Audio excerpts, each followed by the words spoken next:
We already looked at how a request, unless there are any special routing headers, is routed to the address in the request URI. In this module, we'll look at how responses are routed.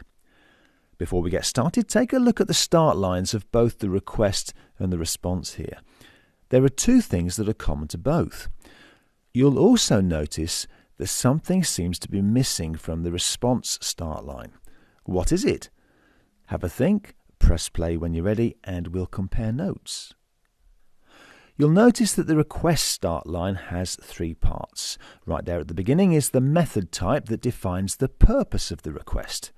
Next is the request URI that, unless there are any other routing headers, determines where the request will be routed to 192.168.0.22.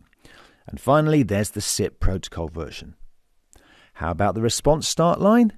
It starts with the protocol version, followed by the status code, which defines its purpose, 100 to confirm reliable delivery of the request, and finally, the reason phrase fits nicely in the URI box, right? No, not right.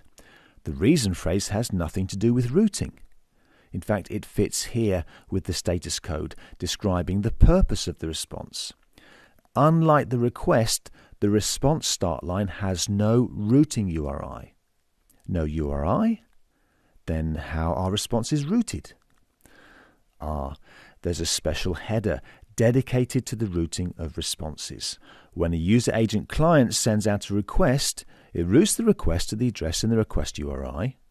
However, before sending the request, it sets things up so the downstream device knows where to send responses by putting its own address in the via header.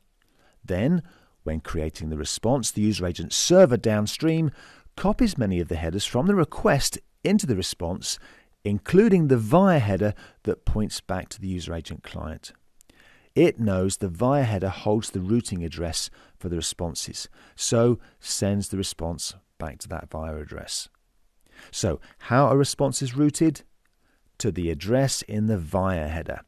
It's one of those three SIP headers that provide routing information. So, routing of responses.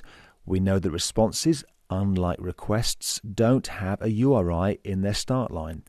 Before sending a request, the upstream user agent client adds its address as a via header, especially to tell the downstream user agent server where to send responses.